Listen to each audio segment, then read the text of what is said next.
आज मी छोले आणि बटाटा मिक्स भाजी केली। त्यासाठी मी आपले काबुली चणे रात्रभर भिजत ठेवले होते। सकाळी कुकरला लावताना मी त्याच्याबरोबर बटाटे आणि लसूण सुद्धा कुकरला लावून घेतली।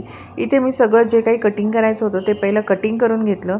त्याच्यानंतर पहिले टोमॅटोची प्युरी बनवून घेतली आणि ती पहिले एका साईडला काढून घेतली।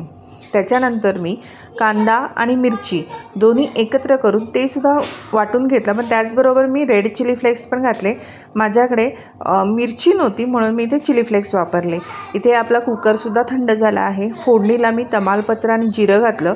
थोडासा कांदा कढीपत्ता व्यवस्थित परतून घेतला। त्याचबरोबर आलं लसूण पेस्ट घातली, छान परतली। त्याच्यानंतर जे आपण मिक्सचर करून घेतलं होतं ते सुद्धा घातलं। व्यवस्थित तेल सुटेपर्यंत परतायचं आहे। टमॅटो प्युरी ॲड केली, व्यवस्थित झाकण ठेवून व्यवस्थित शिजवून घेतलं। तोपर्यंत आपले जे छोले होते थोडेसे स्मॅश करून घेतले। इथे मी प्युरीमध्ये व्यवस्थित लाल मिरची पावडर, छोले मसाला, हळद, धणेजिरे पावडर सगळे मसाले घातले, छान व्यवस्थित परतले। मस्त एकदम भाजी लागते। वरून थोडंसं मी परत पाणी ॲड केलं, जेवढी आपल्याला कन्सिस्टन्सी पाहिजे तेवढी। वरून थोडासा छोले मसाला आणि कोथिंबीर। आहा, एक नंबर झाली होती।